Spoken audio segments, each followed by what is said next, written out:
Assalamualaikum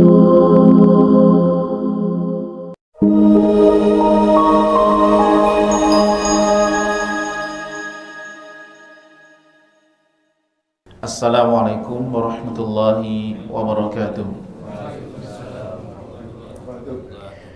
Alhamdulillahi rabbil alamin, wassalatu wassalamu ala nabiyyina Muhammadin asyrafil anbiya'i wal mursalin wa ala alihi wa ashabihi ajma'in, amma ba'd.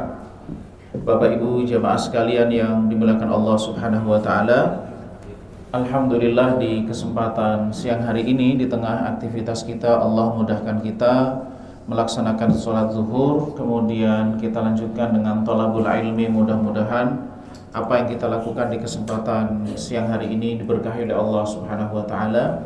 Ilmu yang kita dapatkan ilmu yang bermanfaat, dan mudah-mudahan kita mendapatkan ridha dan kasih sayang Allah Subhanahu wa taala di dunia dan di akhirat kelak, amin ya rabbal alamin.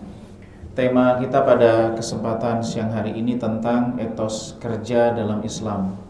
Jadi bagaimana Islam memandang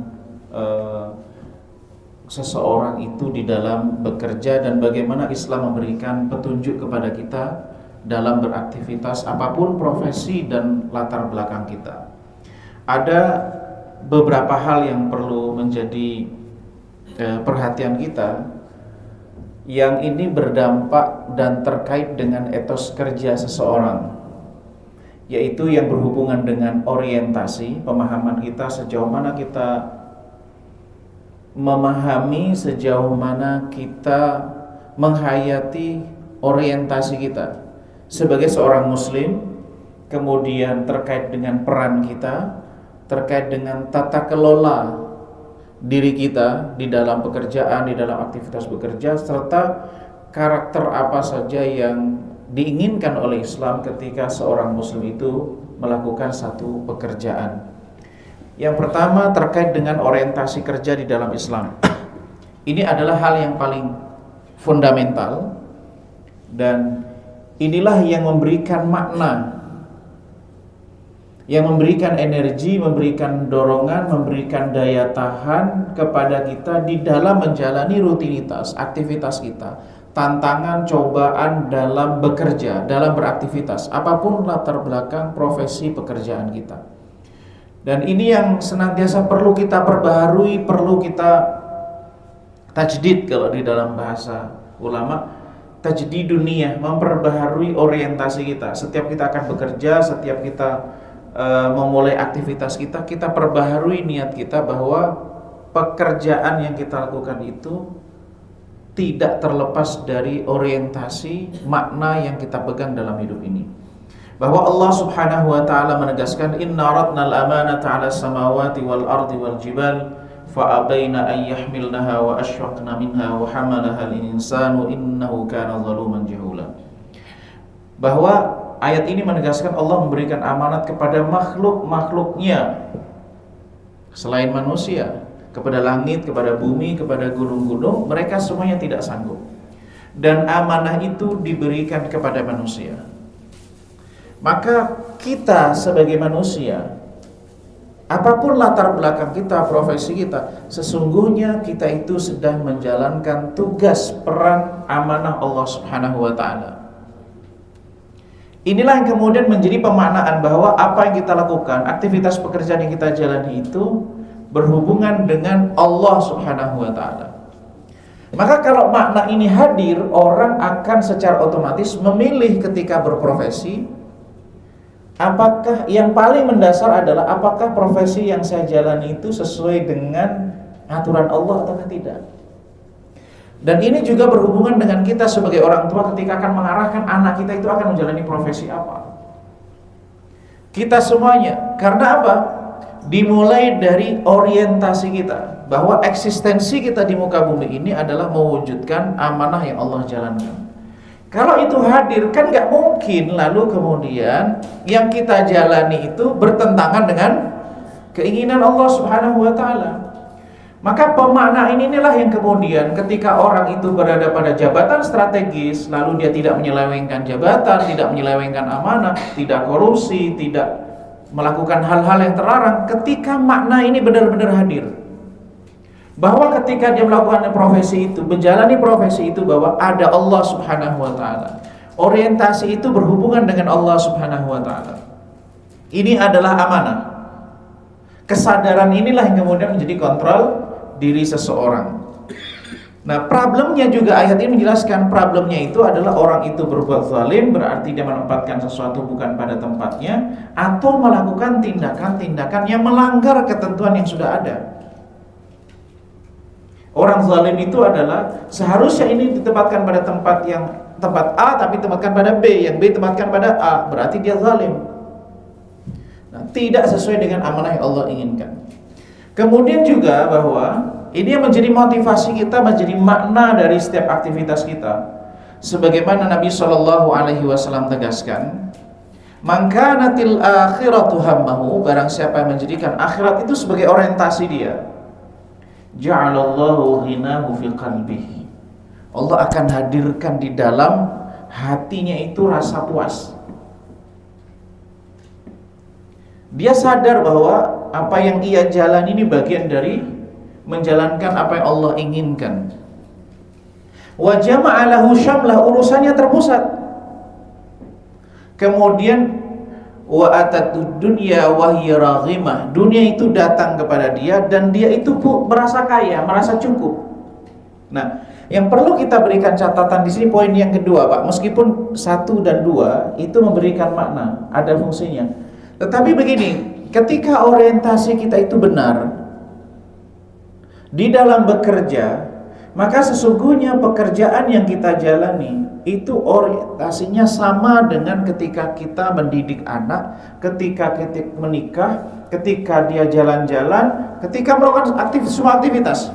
Jadi semua aktivitas yang kita jalani 24 jam itu, baik dari bangun tidur, kemudian sholat, kemudian bersiap-siap bekerja, kemudian bekerja, nanti pulang ketemu anak, mendidik anak, mengajar anak, lalu kemudian bersama dengan keluarga, bercanda dan seterusnya. Semuanya itu akan menjadi satu padu ketika orientasinya adalah Allah Subhanahu wa taala. Maksudnya bagaimana? Saya bekerja, saya ingin dengan ini saya memiliki kemandirian, saya bisa menafkahi keluarganya, maka saya bekerja karena Allah. Sebagaimana juga ketika saya mendidik anak, saya juga karena Allah. Sebagaimana juga ketika jalan-jalan karena Allah. Jadi semua aktivitas yang ia lakukan itu tidak terpecah belah. Berkeluarga ada tujuannya sendiri, bekerja ada tujuannya sendiri, berbisnis ada tujuannya sendiri, jalan-jalan ada tujuannya sendiri. Jadi ketika akhirat itu dijadikan sebagai tujuan, maka semuanya orientasinya akan tersatu padu. Sebagaimana juga pada makna firman Allah Subhanahu wa taala, "Qul inna sholati wa nusuki wa mahyaya wa mamati lillahi rabbil alamin." Bahwa sholatku, nusukku, hidupku dan matiku karena Allah SWT. Maka kalau kita maknai secara keseluruhannya bahwa sholat dia karena Allah, bekerjanya karena Allah, kemudian mendidik anak karena Allah, jalan-jalan karena Allah, sehingga semuanya jadi bernilai pahala. Inilah orientasi, inilah yang kemudian memberikan makna dalam setiap pekerjaan yang kita jalani. Karena bahayanya apa? Orang kalau kehilangan makna, Pak, orang yang kehilangan makna dari aktivitas yang dia jalani, dia akan gampang putus asa, gampang kemudian dia lelah, gampang menyerah, gampang kehilangan motivasi. Kekuatan makna itulah yang kemudian penghayatan terhadap makna dari setiap yang melakukan aktivitas itulah yang kemudian menjadikan orang itu bertahan, orang yang menjadikan pengendalian diri, orang yang menjadikan motivasi, orang yang senantiasa semangat. Apakah tidak capek? Ya capek. Orang dalam hidup itu ada senang, ada susah, ada sakit, itu adalah tabiat sunnatullah yang ada di dalam semesta ini. Tapi ketika ada makna ini, makna inilah kemudian membangkitkan kembali ketika kita lemah, memotivasi kita ketika kita sedang down dengan berbagai macam kesulitan yang kita lalui. Apalagi ketika bertemu dengan macetnya jalan, ya Allah, ini di jalan pagi 2 jam, pulang 2 jam, udah 4 jam, dikali sepekan sekian. Tapi ketika itu diaktifasinya ibadah, sebagaimana dia aktivitas bekerjanya menafkahi keluarganya adalah ibadah, perjalanannya adalah ibadah, pulang dari pekerjaannya adalah ibadah. Sehingga semuanya itu ada nilai Allah Subhanahu wa taala baginya. Kemudian berikutnya adalah kita juga perlu menghubungkan, connecting dot kalau orang bilang. Itu evaluasi terhadap diri kita. Setelah kita tahu orientasi dari semua aktivitas kita sebagai seorang muslim itu adalah untuk Allah, dan akan ada resiko ketika orientasi itu kita palingkan kepada selain Allah. Salah satu resikonya adalah semakin banyak cabang orientasi, semakin berat pikiran kita, semakin banyak cabang yang kita pikirkan. Kalau semula kan orientasinya ibadah, orientasinya untuk Allah. Ketika orientasinya banyak, maka akan semakin terpecah, bebannya lebih berat. Nah, kemudian perlu kita juga pemaknaan terhadap aktivitas kita, bahwa kita sebagai manusia itu hadir di muka bumi ini bukan untuk kesia-siaan. Tapi kita ini bagian dari mata rantai yang tersambung, Pak. Mata rantai yang tersambung dari semenjak Nabiullah Adam alaihissalam sampai manusia yang terakhir. Jadi eksistensi kita itu, ya mungkin kalau kita lihat dari seluruh alam semesta dan seluruh peradaban manusia, kita itu sangat kecil. Tapi kecil-kecilnya kita itu tetap berpengaruh terhadap ekosistem alam semesta ini, Pak.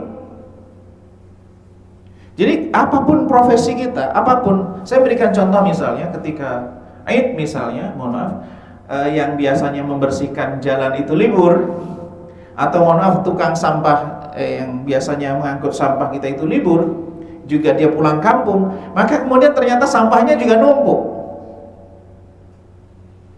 Kita saksikan kan Pak, mungkin ketika itu numpuk, ternyata mereka itu yang kadang-kala sebagian orang memandang rendah atau memandang sebelah mata terhadap saudara-saudara kita yang diamanai oleh Allah profesi itu. Ternyata mereka itu bagian dari ekosistem alam semesta ini, sehingga menjadikan kenyamanan orang hidup di alam semesta ini.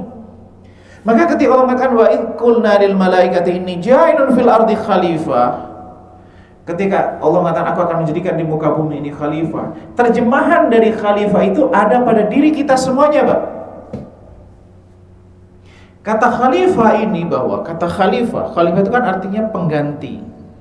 Maksudnya adalah Allah menginginkan kita melakukan satu pengelolaan terhadap alam semesta ini sebagaimana Allah yang kehendaki. Maka setiap individu kita itu ada porsi khalifah yang ada di dalam diri kita, sesuai dengan skill kita, sesuai dengan kemampuan kita, sesuai dengan apa yang Allah titipkan. Yang itu tidak bisa dipaksakan di-deliver ke orang lain. Jadi setiap kita itu bagian dari ekosistem alam semesta ini yang membawa peran. Nah, perlulah kita menghayati setiap peran kita masing-masing. Yang dengan itu sebenarnya kita tidak merendahkan orang lain. Di sisi yang sama, kita juga nggak merasa rendah atas apa yang Allah titipkan kepada diri kita. Sebagaimana Imam Malik mengatakan, innallaha qasamal a'mal kama qasamal arzaq. Di sisi yang lain Allah SWT juga mengatakan, wala tufsidu fil ardi ba'da islahiha wad'uhu khawfan wa tama'a inna rahmatullahi qaribun minal muhsinin.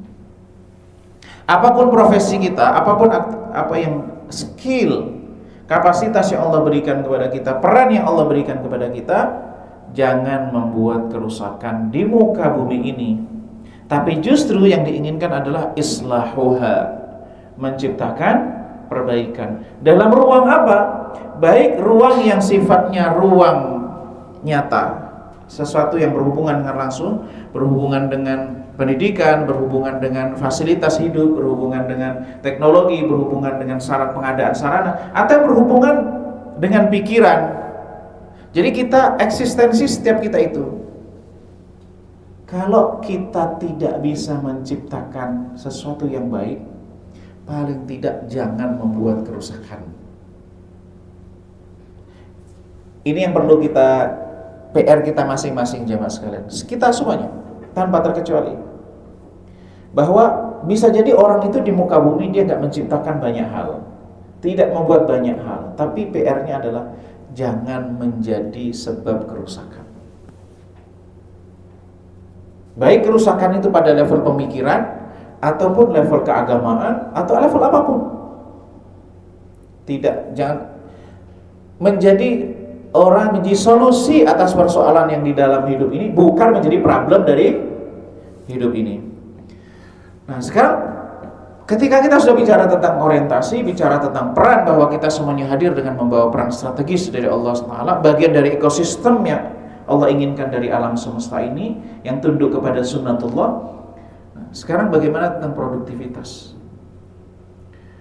Allah Subhanahu wa taala menegaskan, wa qul i'malu fasayarallahu a'malakum wa rasuluhu wal mu'minun wa saturadduna ila 'alimil ghaibi wasyahadah fayunabbi'ukum bima kuntum ta'malun. Bekerjalah, beraktivitaslah, berbuatlah.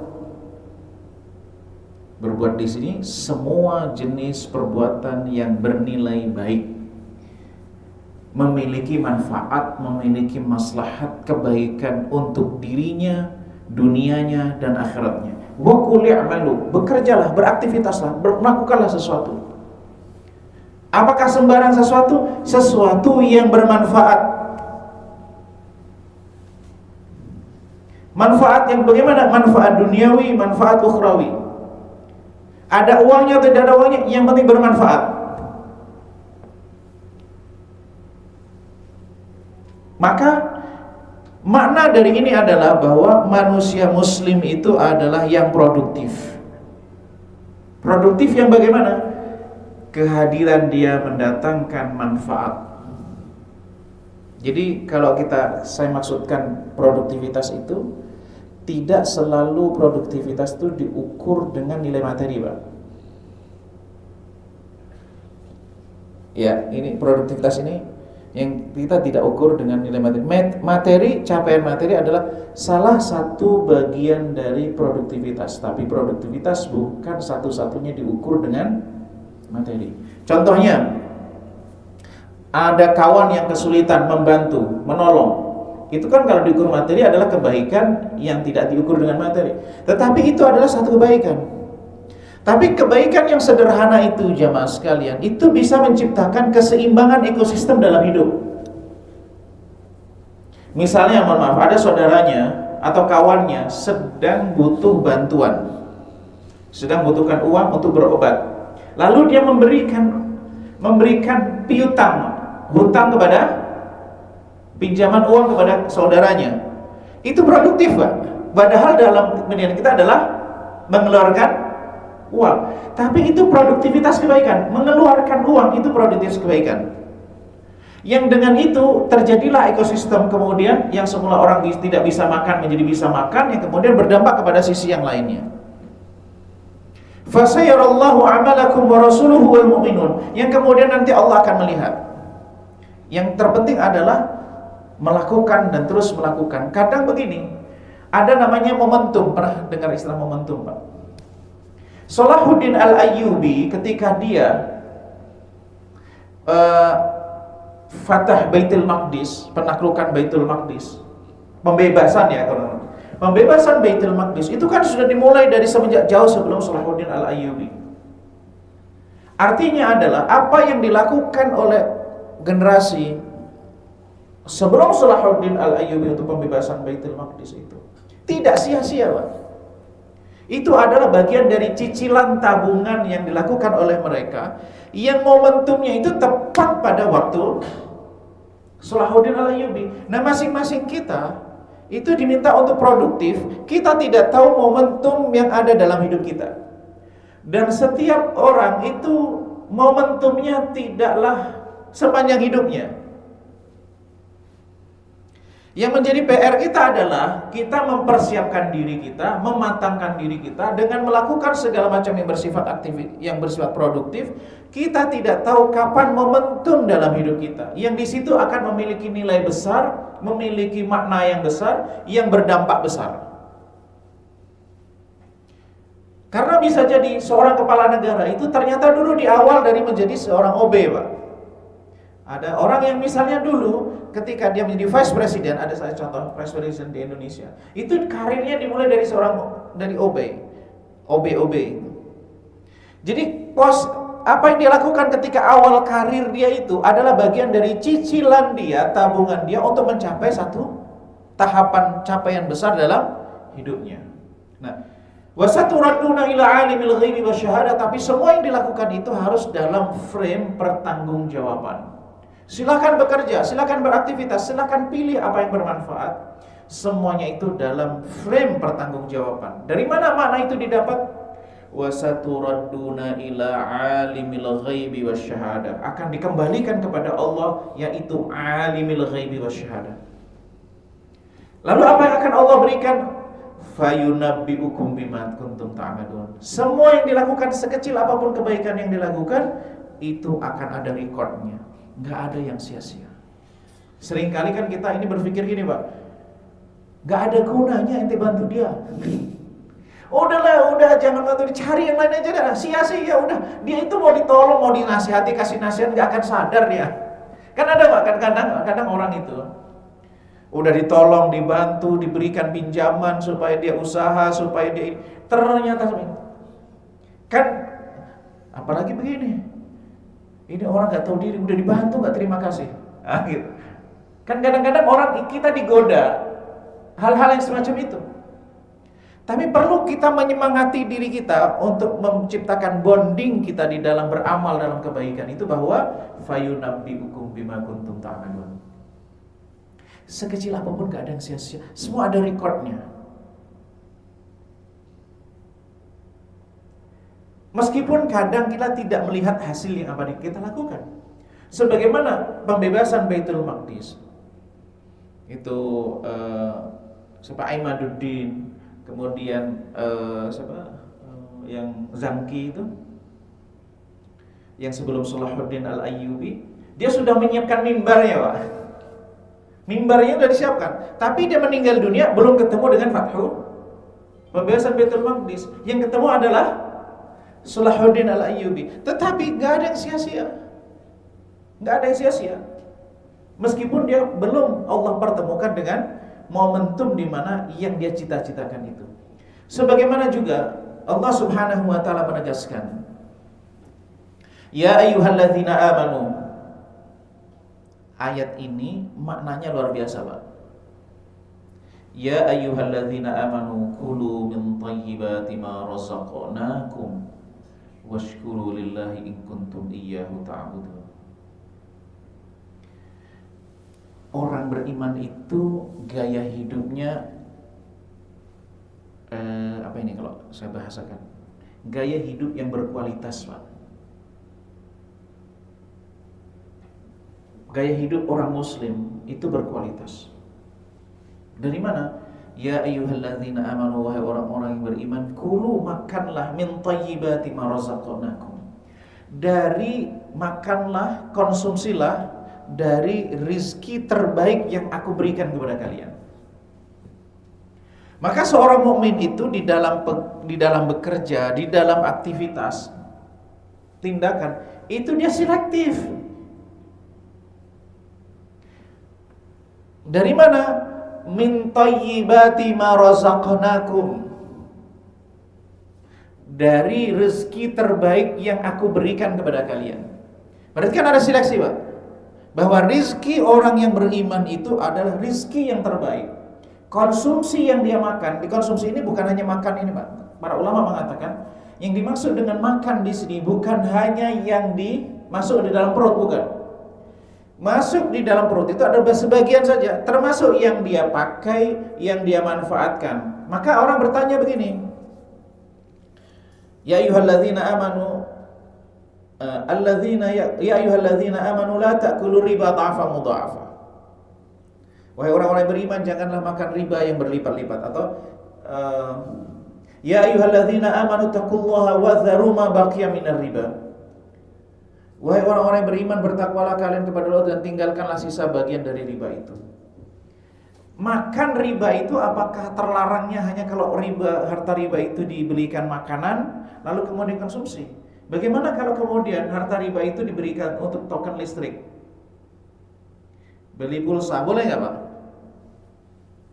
Beli pakaian, kan nggak dimakan. Ayatnya kan makan. Ya ayyuhalladzina amanu la ta'kulu amwalakum bainakum bil batil. Para ulama mengatakan larangan ini bukan hanya untuk makan yang masuk dalam tubuh, termasuk diantaranya adalah menggunakan untuk beli pakaian, untuk menafkahi keluarga, untuk pemanfaatan secara keseluruhan. Nah, maka ketika Allah mengatakan ya ayyuhalladzina amanu kulu min thayyibati ma razaqnakum, makan itu adalah sebagian, tapi seluruh pemanfaatan yang dipakai oleh orang mukmin itu adalah yang terbaik dari rezeki yang Allah berikan. Artinya adalah pekerjaan, aktivitasnya adalah mencari pekerjaan yang terbaik. Yang terbaik yang bagaimana? Yang dihalalkan oleh Allah Subhanahu wa taala. Yang tidak mendatangkan madharat dan seterusnya. Artinya muslim itu ya dia memiliki produktivitas sehingga apa yang dikonsumsi, apa yang dimanfaatkan itu adalah seleksi yang terbaik. Washkuru lillahi in kuntum iyyahu ta'budun, dan apa yang dilakukan dalam hidup itu produktif itu bagian dari syukur dia kepada Allah Subhanahu wa taala. Allah berikan dia akal digunakan untuk memikir, dia berikan tenaga digunakan untuk melakukan aktivitas yang bermanfaat. Termasuk skill-skill kemampuan, ada yang skillnya di bidang accounting, ada yang skillnya di bidang hukum, ada skillnya di bidang misalnya arsitektur, desain dan seterusnya. Termasuk teknologi, inovasi dan seterusnya. Semuanya itu bagian dari kelebihan yang Allah berikan kepada satu kelompok, tidak diberikan kepada yang lainnya. Pertanyaannya adalah tantangan kita masing-masing, Mas Alen. Dengan skill, dengan kelebihan Allah titipkan kepada kita, dengan kesempatan yang ada, apa sisi manfaat, apa sisi maslahat yang bisa saya ciptakan dengan apa yang Allah berikan kepada saya? Ini PR kita semuanya. Tanpa kita saya harus seperti fulan, tidak harus seperti itu. Saya harus seperti dia, tidak harus. Tetapi yang kita tanyakan adalah apa potensi yang ada di dalam diri ini, apa manfaat, apa maslahat yang saya bisa hadirkan untuk diri, keluarga, tetangga, orang terdekat dan umat manusia. Itulah makna produktivitas. Sebagaimana Nabi SAW mengatakan dalam riwayat Abu Musa al-Ash'ari, ini Nabi SAW mengatakan, ini saya sebutkan terjemahannya ya, yang saya tandai ini, bahwa Nabi SAW mengatakan ala kulli muslimin sadaqah. Setiap muslim itu harus bersedekah. Lalu sahabat bertanya, ya Rasulullah, kalau seseorang fa'ilam yajid ya Rasulullah, kalau seorang itu nggak punya harta, nggak punya uang untuk sedekah, bagaimana? Nabi SAW kemudian mengatakan, apa yang harus dia lakukan adalah dia ya'mal biyadaihi fayanfa' nafsahu wa yatasaddaq. Hendaklah dia ya'mal biyadihi, bekerja dengan tangannya ini maksudnya skillnya. Jadi ini bukan berarti kalau saya bekerjanya dengan bukan wujud tangan begitu ya. Bagaimana? Ya maksudnya ya'mal biyadihi atau biyadaihi ini maksud dia bekerja dengan skill yang dia miliki, yang hasilnya kemudian bermanfaat bagi dirinya, lalu dia bersedekah. Kalau dia nggak bisa, bagaimana ya Rasulullah? Membantu orang lain. Jadi tu'inu dzal haja, yu'inu dzal haja al-malhub. Jadi orang kalau nggak bisa dia memberikan satu, dia bisa produktif dengan kemampuan dia yang membantu orang lain.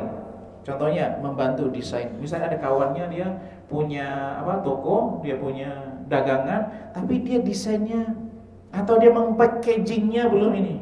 Maka ada orang yang dia punya skill packaging, Mbak, skill iklannya, skill berkonten untuk menawarkan produk ini supaya menarik bagaimana.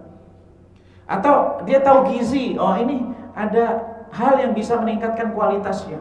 Nah, itu adalah bagian dari nilai positif produktivitas yang bisa diciptakan oleh seorang sesuai dengan kelebihan skillnya masing-masing. Ternyata kalau nggak mampu bagaimana? Ya'muru bil ma'ruf, al-amru bil ma'ruf. Mengajak kepada kebaikan, itu sedekah. Ayo kita ke masjid, gitu bisa. Ayo kita tolong orang itu. Ayo kita motivasi orang untuk begini. Itu adalah bagian dari sedekah. Kalau nggak mampu bagaimana? Minimalnya jangan jadi masalah. Minimalnya apa? Kalau orang itu nggak bisa menjadi solusi dari masalah, jangan jadi bagian dari jadi masalah. Apa istilahnya? Toxic ya. Sudah di rumah bikin masalah, di jalan bikin masalah, nih jalan nih berangkat kerja jadi masalah, di tempat kerja jadi masalah, pulang juga jadi masalah. Nah itu hidupnya. Nah jangan sampai begitu. Paling tidak orang itu kalau nggak bisa menjadi sebagian dari solusi, sudah jangan bikin jadi bagian dari, menahan diri dari potensi itu menjadi masalah. Ini minimalnya begitu dalam konteks produktivitas. Nah sekarang bagaimana seorang muslim di dalam bekerja? Tentang kedisiplinan. Fa idza qudiyatis salatu fantashiru fil ardi wabtaghu min fadlillah wadhkurullaha katsiran la'allakum tuflihun. Tapi ini bukan maknanya nanti habis sholat Jumat nanti langsung ayo bubar. Ini maknanya adalah fa idza faraghta fansab. Kalau orang selesai satu pekerjaan, faraghta itu bukan berarti maknanya kosong. Orang sudah selesai dari satu aktivitas, beralih kepada aktivitas yang lain. Bukan kemudian dia mencari, maksudnya apa? Satu aktivitas itu kan ada satu aktivitas ke aktivitas yang lain. Kalau aktivitas duniawi, ukhrawi yang berhubungan dengan Allah SWT selesai, maka kemudian dimulai dengan aktivitas yang lain. Wabtaghu min fadlillah fantashiru fil ardi wabtaghu min fadlillahi wadhkurullaha katsiran la'allakum tuflihun. Ini perintah ini maknanya kalau menurut Ibnu Taimiyah rahimahullah taala adalah kan sebelumnya ada ketika sudah berkumandang azan maka tidak boleh melakukan aktivitas lain kecuali menghadiri sholat Jumat. Maksud ayat ini kalau kita hubungkan dengan yang sebelumnya, artinya tidak boleh jual beli, tidak boleh. Jadi disiplin waktu, waktunya sholat, waktunya beribadah.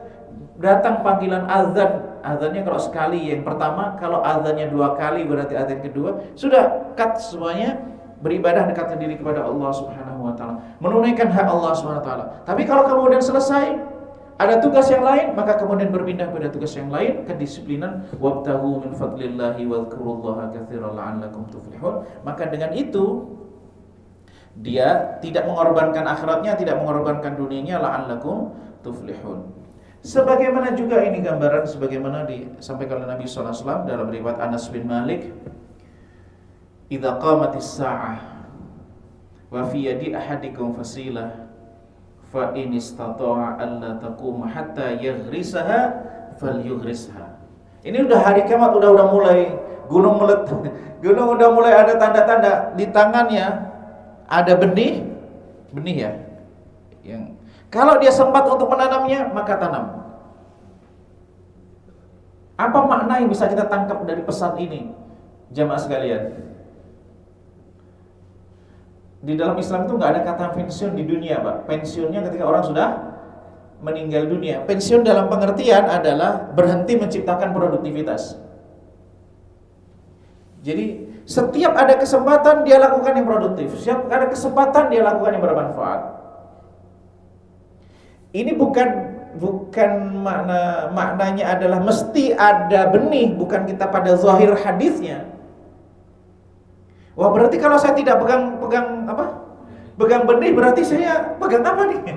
Jadi apapun yang bisa dilakukan, maknanya adalah apapun yang bisa dilakukan yang bermanfaat bagi orang lain, lakukan. Ini luar biasa ya pesan dari hadis Nabi SAW dalam sebagian yang Bukhari dalam Adab Al-Mufrad, ini bukan dalam Sahih Bukhari tapi di dalam kitab Al-Adab Al-Mufrad. Kalau sudah terhaji di hari kiamat sudah menjelang, kalau masih ada kesempatan, maka bagi orang muslim itu bukan dia meninggalkan dunia sebelum dia meninggal dunia, tapi justru produktif di dunia. Maka ada satu ungkapan begini, Pak. Sebelum al-maut fisabilillah, al-hayatu fisabilillah. Sebelum orang itu meninggal di jalan Allah, hiduplah di jalan Allah. Kan orang kan meninggal di jalan Allah. Yang diinginkan kan begitu ini ya. Tapi sebenarnya yang perlu diingat juga adalah hidup di jalan Allah. Kemudian kemandirian. Huwallazi ja'ala lakumul arda dzalula famshu fi manakibiha wa kulu mir rizqihi wa ilaihin nusyur. Ini ada hubungannya kalau kata tahu wa ilaihin nusyur. Ini mengingatkan kita kepada alhamdulillahilladzi ahyana ba'da ma amatana wa ilaihin nusyur. Jadi kita itu Pak, setiap pagi bangun tidur, itu langsung kita itu diingatkan dengan orientasi ujung dari setiap aktivitas kita. Walladzi ja'ala lakumul arda dzalula. Jadi dunia ini, bumi ini sudah Allah buat sistem yang memang cocok untuk manusia. Maka dzalula ditundukkan. Walaqad karramna bani Adam wa hamalnahum fil barri wal bahr wa razaqnahum minat thayyibat wa faddalnahum 'ala katsirin mimman khalaqna tafdila. Kami sudah muliakan anak Adam. Kami berikan dia fasilitas yang mengangkut dia di daratan maupun di lautan. Kami berikan mereka rizki dan kami lebihkan mereka atas yang lainnya. Famshu fi manakibiha. Udah jalan, lakukan. Wa kulu min rizki. Jadi ini udah terbentang Allah.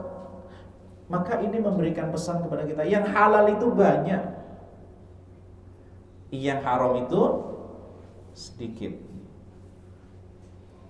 Maka tidak sedikit jamaah sekalian, kalau saya coba di beberapa media begitu ya, orang itu melakukan tindakan haram dengan alasan darurat, padahal sebenarnya bukan darurat. Jadi space berpikirnya itu sudah dibuat sempit. Misalnya apa? Misalnya mohon maaf, ini bangkir ya, bangkir. Atau orang yang biasanya mungkin dia mafia kasus atau apa gitu, profesi sebelumnya. Dia pengen tobat nih. Saya nggak punya skill lain selain ini ya, gitu misalnya kan. Padahal kalau kita lihat banyak pekerjaan yang tidak membutuhkan skill-skill yang. Maka pertama kali yang harus dibuka dalam pikiran ini ketika Allah mengatakan yang halal itu banyak. Dibuka dulu space kepala kita. Apa ini blok yang ada di kepala kita itu blok yang membuat kita itu melihat seakan-akan rezeki itu hanya di satu titik saja. Itu dibuka dulu. Jalanlah dulu. Famshu fi manakibiha wa kulu min rizqi. Sebagaimana Nabi SAW mengatakan, hal yang paling sederhana jemaah sekalian. Seseorang yang mengikat mengikat kayu bakar, lalu dia pikul, khairun lahu min an yas'ala ahadan. Itu lebih baik bagi dia daripada dia mengemis. Fayu'tihi aw yamna'uhu. Ketika dia itu mengemis itu, kan bisa jadi dia diberi, bisa jadi tidak. Maka ada pesan Nabi, kalau engkau ingin dicintai oleh Allah, maka zuhud. Kalau ingin disukai manusia, zuhudlah terhadap apa yang dimiliki orang lain. Karena orang itu dalam hubungan sosial, itu gak suka yang sifatnya kepentingan.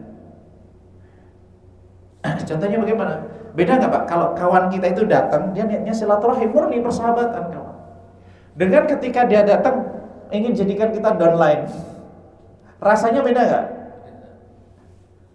Di perasaan beda kan? Beda. Ini kemarin nggak ada, tiba-tiba ngomongin ngajak makan, ternyata apa? Disodori multi-level marketing. Gitu. Ini bukan saya mengharamkan multi-level marketing, tetapi kita bicara tentang jiwa manusia, Pak. Jadi orang yang bekerja semacam ini itu lebih terhormat bagi dia di mata manusia dan lebih terhormat bagi di sisi mata Allah Subhanahu wa taala, itu lebih baik daripada dia mengemis.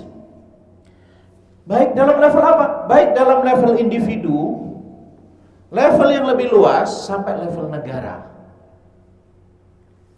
Negara yang memiliki kemandirian itu akan lebih terhormat di mata negara yang lain dibanding negara yang datang dengan mengemis.